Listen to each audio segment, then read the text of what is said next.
Nós vamos abrir a palavra em Mateus capítulo 26. Eu vou ler a partir do versículo de número 36.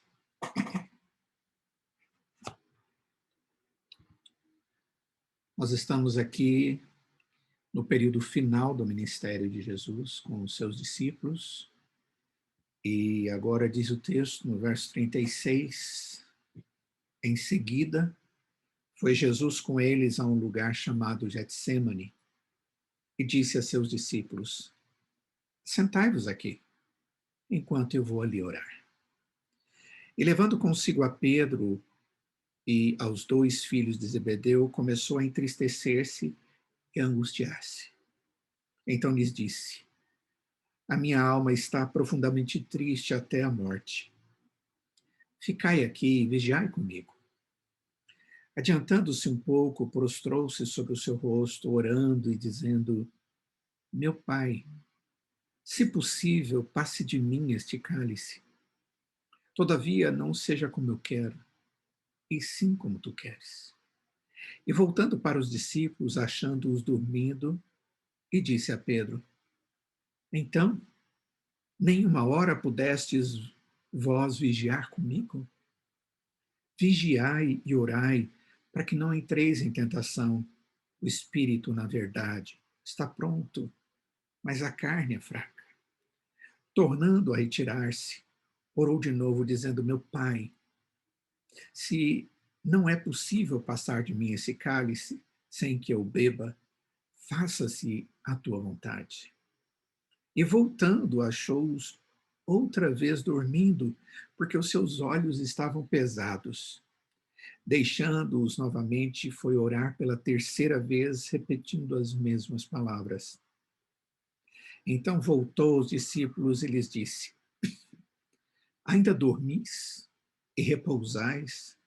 Eis que é chegada a hora, e o Filho do Homem está sendo entregue nas mãos de pecadores.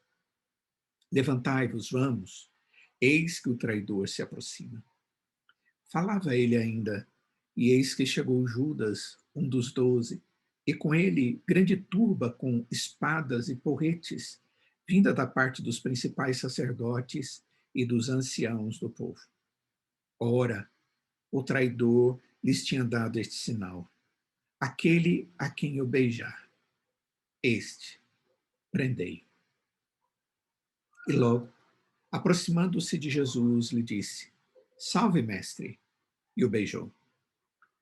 Jesus, porém, lhe disse: amigo, para que vieste?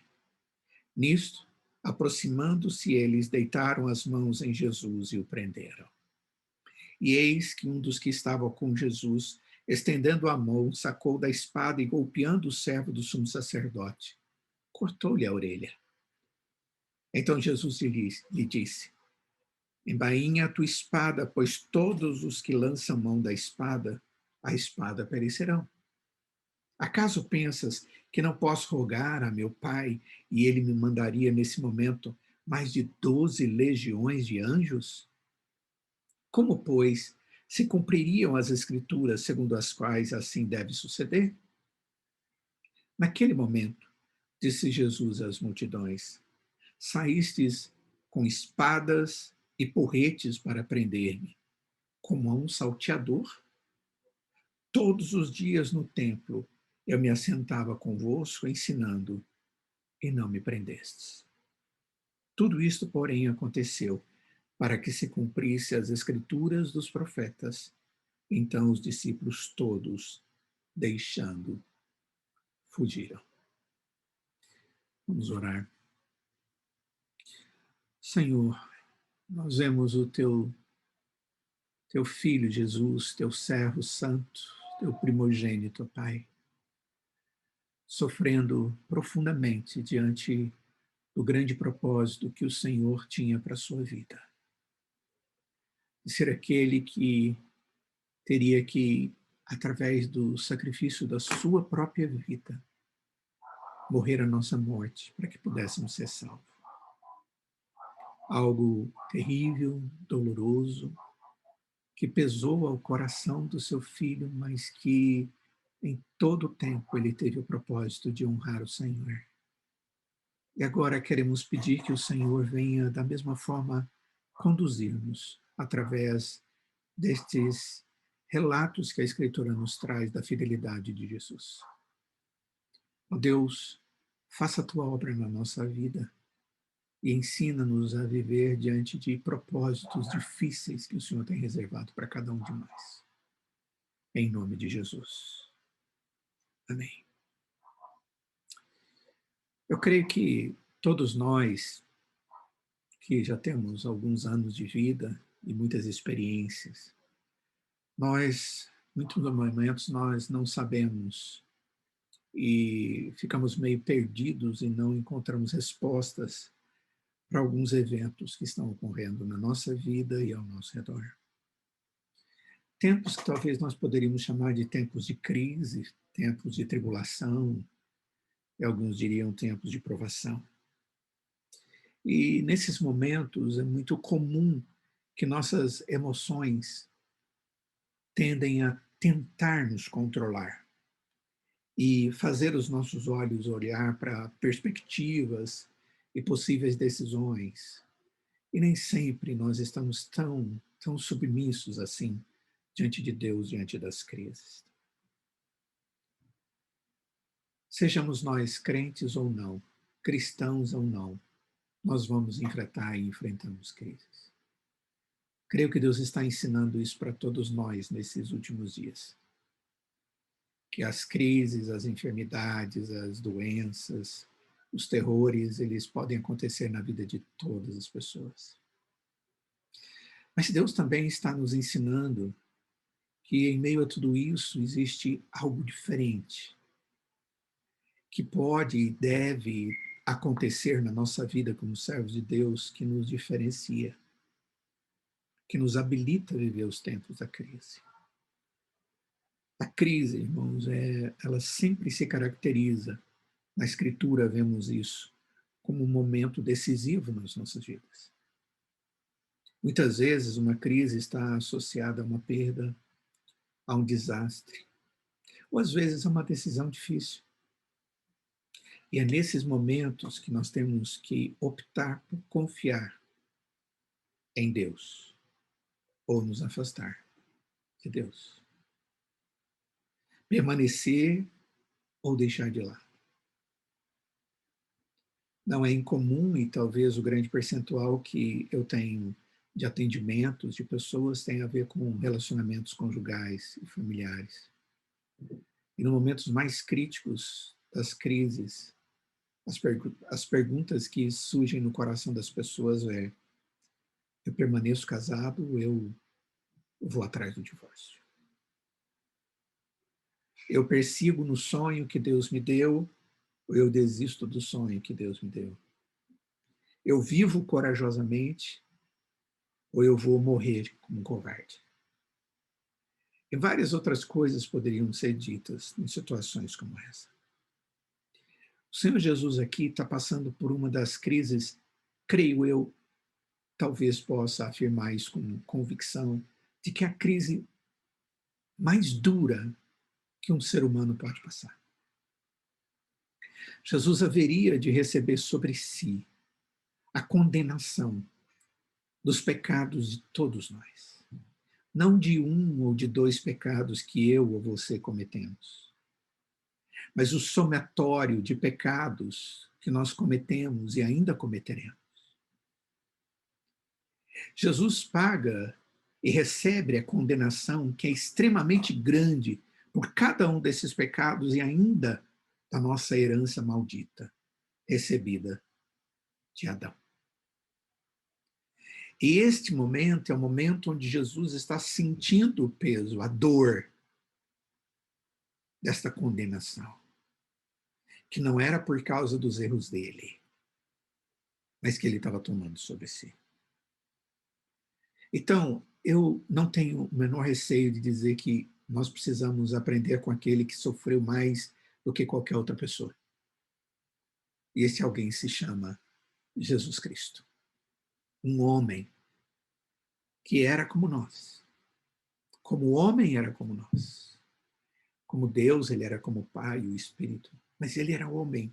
E naquele momento estava, como ele mesmo disse aos seus discípulos, profundamente angustiado. E eu creio que a primeira coisa que nós podemos olhar aqui no texto e ver, aprendendo com Cristo nesse momento profundo, grandioso e o maior de crise que poderia existir, é que nós precisamos considerar as nossas emoções. Nós não devemos desconsiderar as emoções, mesmo que elas sejam negativas. Existem alguns sentimentos que às vezes nós temos dificuldades com eles, por exemplo, sentimentos negativos como vergonha, raiva, tristeza, medo, sensação de covardia. São sentimentos que, em momentos de crise, muitas vezes vêm para cima da gente e a gente se sente menor.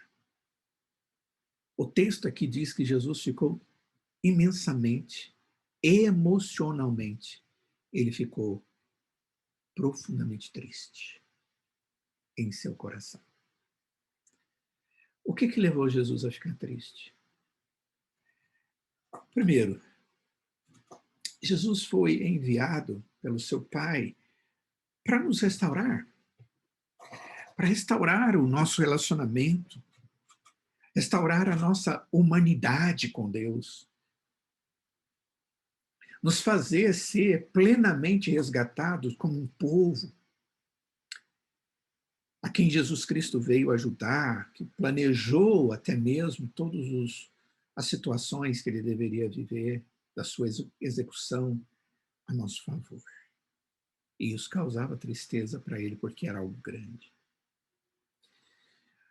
Provavelmente, outra razão para a grande tristeza de Jesus foi que era o único a viver uma perfeita vida. Jesus foi e nunca haverá outro perfeito. A palavra de Deus nos diz isso. E ele seria o único capaz de levar sobre si todos os pecados, vergonha e culpa pela humanidade na cruz. E isso era pesado. Sua morte foi a morte de um substituto, de alguém que se fez em nosso lugar. E sacerdote é aquele que faz no lugar. Ele morreu em nosso lugar e por nossos erros contra Deus, e ele estava sofrendo porque sabia que isso ocorreria logo depois. E certamente Jesus ficou com grande tristeza, porque no momento da morte pelos nossos pecados, o seu relacionamento com o Pai foi momentaneamente quebrado. E ele sentiu isso de uma forma tão profunda que, se você for em Mateus capítulo 27, versículo 46, Jesus vai dizer isso. Ele diz: meu Deus, por que me desamparaste? É como se ele estivesse se sentindo abandonado. Naquele momento era ele sozinho. Não era o Pai que estava levando sobre si, não era o Espírito que estava levando sobre ele a punição e a dor da punição, mas era ele, o homem, Deus. Em termos de crise, irmãos, nós precisamos dar a devida atenção para as nossas emoções. Jesus não negou suas emoções, ele não teve vergonha das suas emoções, até mesmo compartilhou a sua emoção de tristeza, de angústia aos seus discípulos. E ele não ficou com medo deles considerarem ele covarde. Sabe, irmãos, nas crises nós temos esses sentimentos.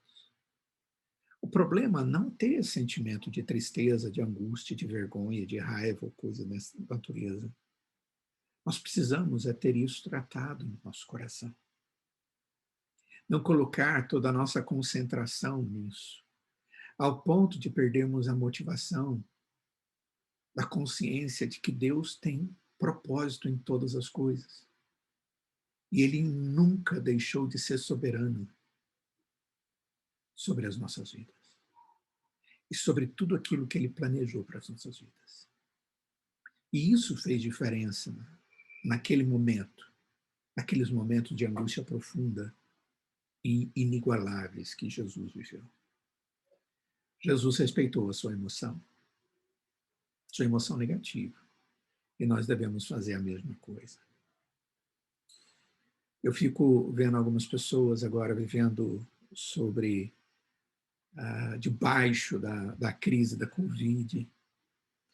E a Covid, uma doença que para alguns tem sido tão mortal, tem levado as pessoas a terem tanto medo. E isso é verdadeiro. Dúvidas, isso é verdadeiro. E nós, como pessoas, seres humanos, nós somos assim, porque nós somos finitos, nós somos limitados. Nós não estamos pecando por ter sentimentos. Mas nós não podemos permitir que esse sentimento nos leve a abandonar a fé e a convicção de quem é Deus e de como Ele é zeloso para conosco. Isso é fundamental. Eu creio que esses dias que nós lembramos da atitude de Jesus, nós devemos nos lembrar disso. Que todos aqueles momentos cruciais, até mesmo que começa antes, quando Jesus diz aos seus discípulos, olha, eu vou para Jerusalém, e eles dizem, você não vai não, você vai sofrer lá. E Pedro diz, de jeito nenhum, o senhor não vai. E Jesus diz para lá, arreda para lá, Satanás. Como se ele dissesse, olha, eu sei qual é o propósito da minha vida, eu tenho que ir lá para morrer. Pedro, você não sabe de nada.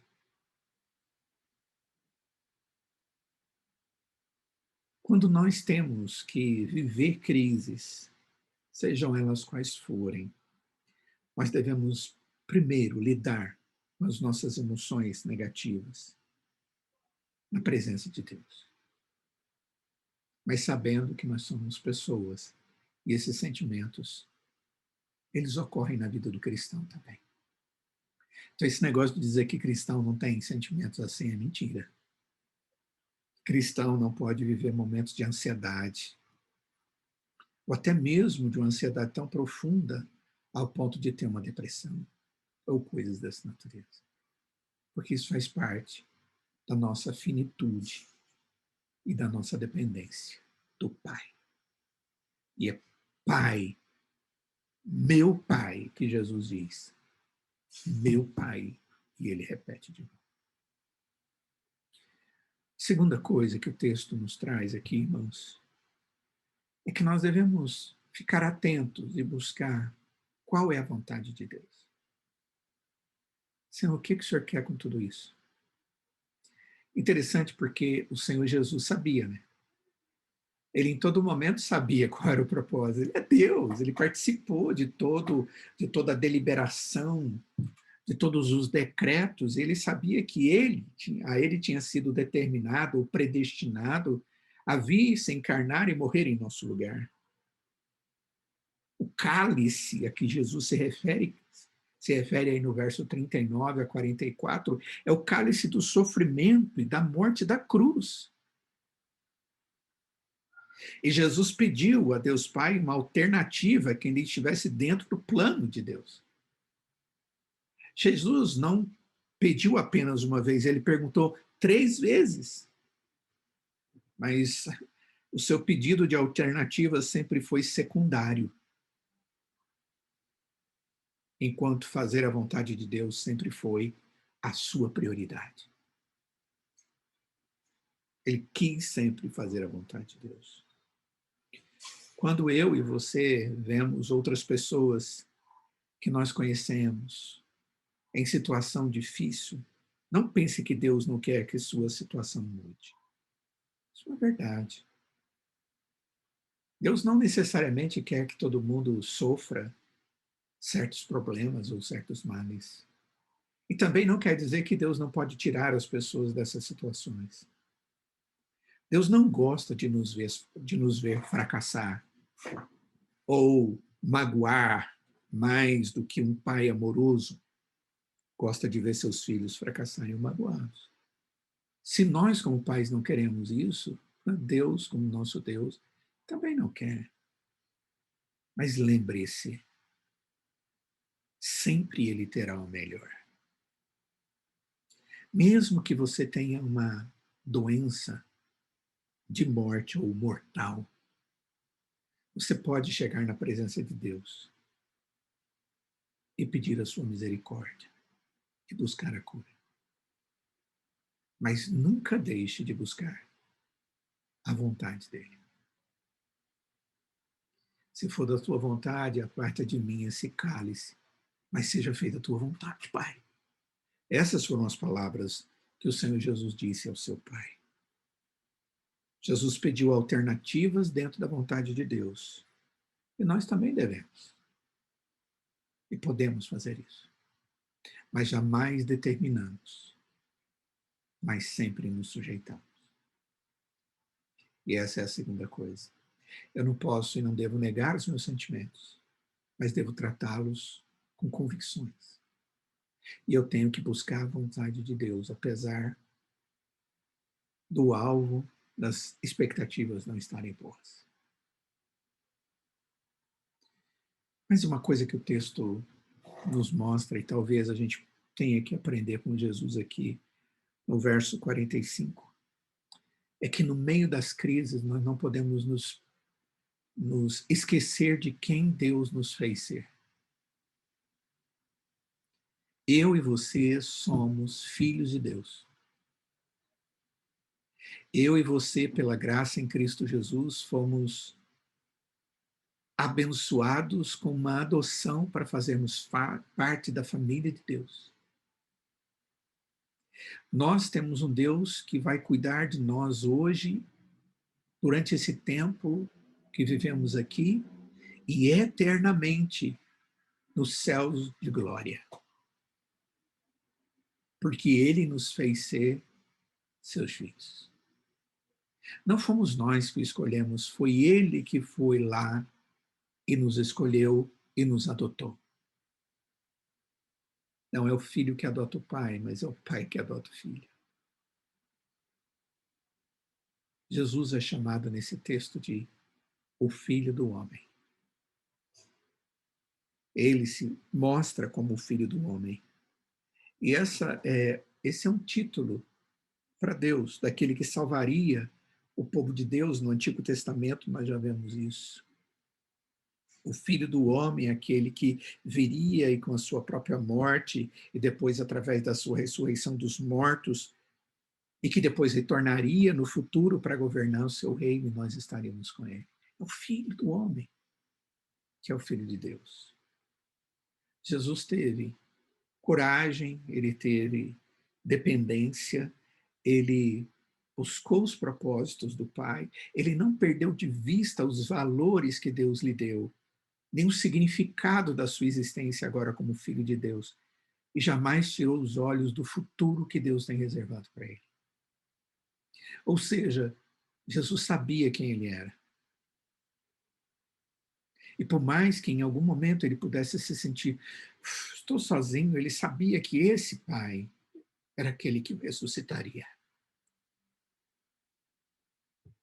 Reconhecer quem nós somos, irmãos, nos permite suportar a crise em nossas vidas. Não por causa de nós, mas por causa daquilo que Deus nos fez ser no seu amor. E por aquilo que ele nos promete. E as suas promessas são eternas e imutáveis e vão se cumprir. Então eu posso resistir às crises na confiança de que Deus cuida de mim.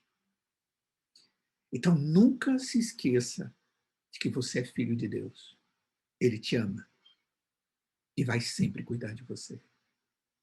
E sempre fará o melhor para a sua vida, mesmo que você ou as pessoas que estão ao seu redor não compreendam. E isso acontece. Acontece. Irmãos, por último, eu quero dizer a vocês que no verso 45 e no verso 46, o que fica bastante claro aí no texto é que a nossa vida, ela é uma vida limitada.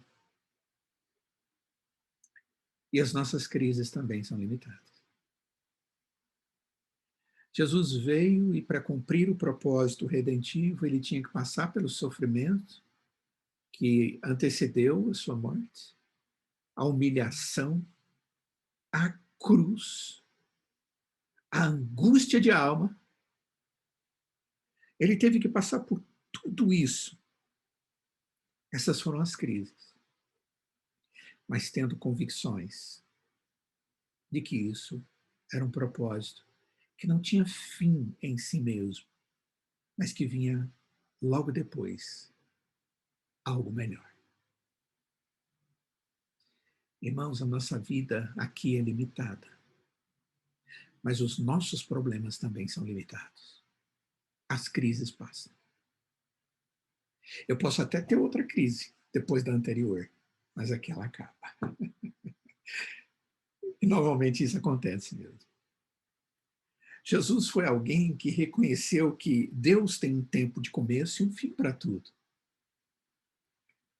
5 vezes João vai registrar Jesus dizendo que o seu tempo ainda não havia chegado. Meu tempo não havia chegado para ser revelado como filho do homem, para morrer como filho do homem.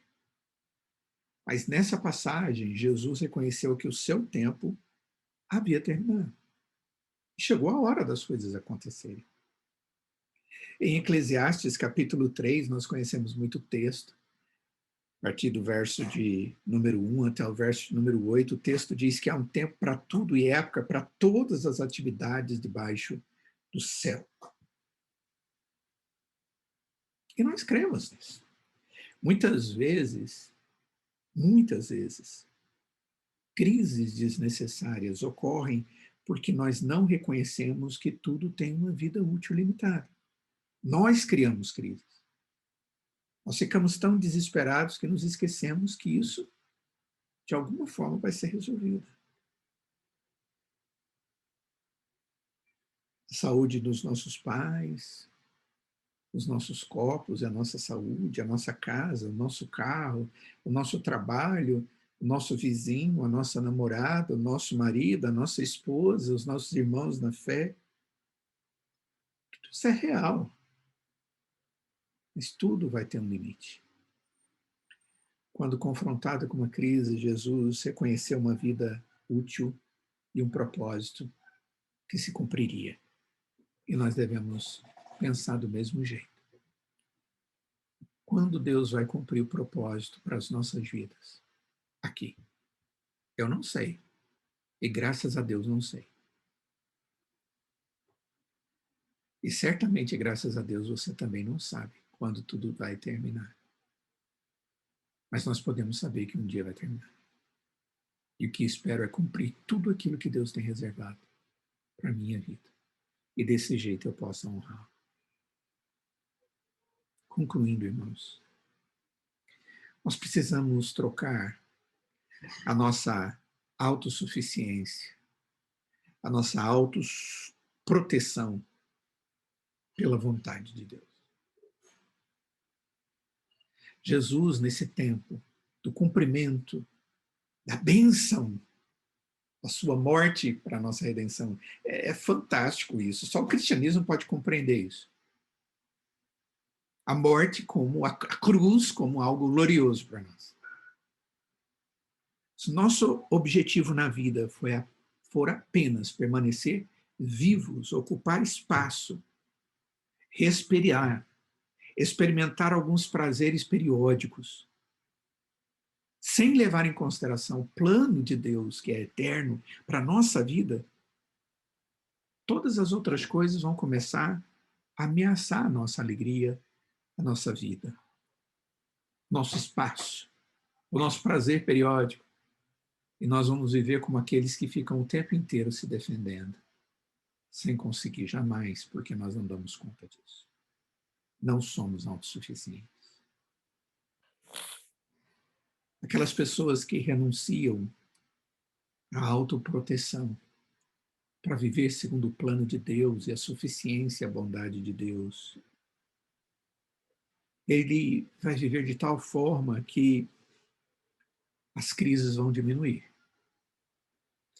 e serão tratadas de uma maneira muito diferente daquelas que até então tinham sido tratadas. Quando confrontamos com uma crise, devemos fazer a semelhança de Jesus. Dizer, Pai, meu Pai,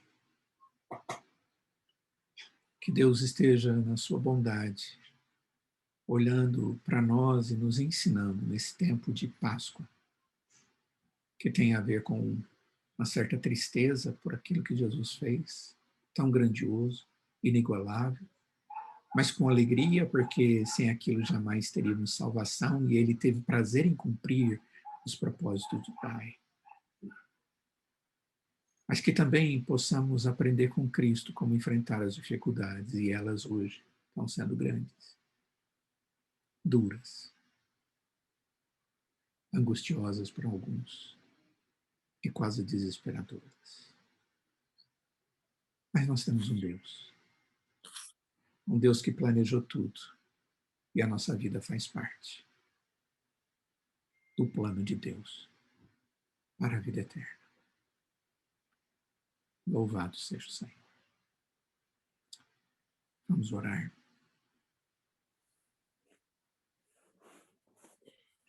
Ó Deus, ensina-nos a viver as crises da nossa vida, seguindo o exemplo do teu Filho Jesus. Ó Deus, para que sejamos capazes de transformar os perigos e desastres da vida em oportunidades para cumprir a vontade do Senhor. Tenha misericórdia de nós, ó Deus. Nós queremos te louvar, ó Pai, porque a obra do seu Filho foi perfeita. Porque através dos seus sofrimentos nós temos alegria, esperança e vida eterna.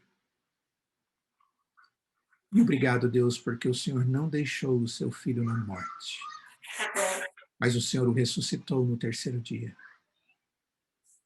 sendo ele a primícia daqueles que ressuscitam, para a nossa própria esperança, que jamais poderá ser perdida. Louvado e bendito seja o teu nome, Pai. Em nome de Jesus.